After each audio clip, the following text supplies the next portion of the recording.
उनका ये कहना है कि आप कैसे साबित कर रहे हैं कि वो अपराधी है, आपके पास प्रमाण क्या है कि वो अपराधी है, तो आपके पास क्या प्रमाण था कि वो निर्दोष है। शंभू गर्ल्स हॉस्टल में नीट छात्रा के साथ हुई रेप, उसके बाद उसकी मौत हो जाती है। अब तक 6 महीने से भी ऊपर होने को है, लेकिन अब तक उनको न्याय नहीं मिल पाया है।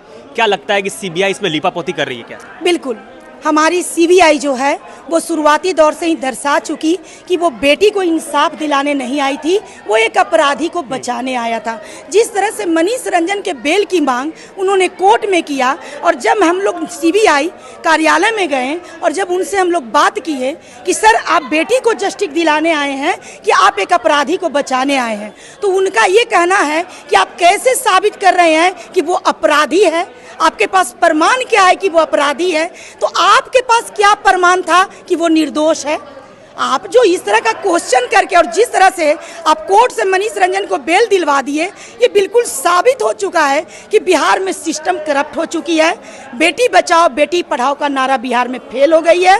हमारे माननीय मुख्यमंत्री जी क्या बिहार से गए, हमारे बिहार में बेटियां अब सुरक्षित हो गई है। देखिए, सीबीआई जो है, पटना के सीबीआई आरोप तय करने में फेल हुई। जब कोर्ट ने उनको ऑर्डर मांगा तो पटना के सीबीआई कोर्ट को हटा के ट्रांसफर कर दिया गया दिल्ली के सीबीआई को। तो अब लगता है कि अब न्याय मिल पाएगा। अब सोच लीजिए, मामला बिहार का और बिहार से दिल्ली फेंक दिया गया। अब दिल्ली में सोच लीजिए कि एक वृद्ध माता पिता जो बेटी का खोने का दर्द लिए हुए सीने में जस्टिस के लिए घूम रही हैं, अब उनको दिल्ली जाना होगा।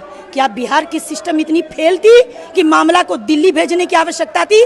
तो कहीं ना कहीं इस केस को गुमराह करने की प्रयास की गई है, और इस केस को कहीं ना कहीं मतलब मान के चलिए तो नीपापोती करके और इसको संदूक में बंद करने की प्रयास की जा रही है, जो खुलेआम हम लोग समझ रहे हैं। और मुझे लगता है कि मैं ही नहीं समझ रही हूँ, पूरे देशवासी इस मामला को समझ रहे होंगे कि नीट की छात्रा के मामले में पूरा सिस्टम बिक चुकी है।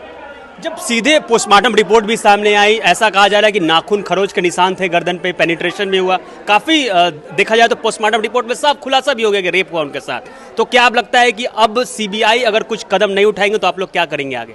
देखिए, सीबीआई कदम नहीं उठाएगी, हम लोग बहुत मजबूर हैं क्योंकि सारा सिस्टम यहाँ करप्ट है। आप मान के चलिए शुरुआती दौर में जब हमारी बेटी का पोस्टमार्टम रिपोर्ट भी नहीं आया था, उसी समय पहले से ही ये अनाउंस हो गया कि बेटी ने सुसाइड कर लिया। और कहीं ना कहीं हमारी जो सिस्टम है, जो हमारी प्रशासनिक सिस्टम है, वो इतनी करप्ट हो चुकी इस केस में कि वो अपनी बातों को कायम रखने के लिए पूरे सबूत को नीपापोती करने का उन्होंने प्रयास किया, जो हम लोगों के नज़रों के सामने है। और मुझे लगता है कि आज शंभू हॉस्टल, जहां हमारी बेटी का रेप हुआ, जहां हमारी एक बेटी नीट की छात्रा डॉक्टर बनने की सपना से अपने गांव से पटना आई थी, और जिस तरह से दरिंदगी के साथ उसकी जीवन का अंत किया गया, क्या शंभू हॉस्टल पर बुलडोजर नहीं चल सकता था?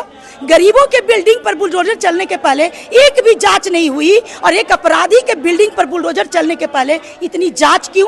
तो माननीय सम्राट चौधरी जी वो भी ये साबित कर चुके कि बेटी बचाओ बेटी पढ़ाओ का नारा उन्होंने फेल कर दिया, और कहीं ना कहीं अब बिहार में बीजेपी की सरकार में हमारी बेटियां सुरक्षित है।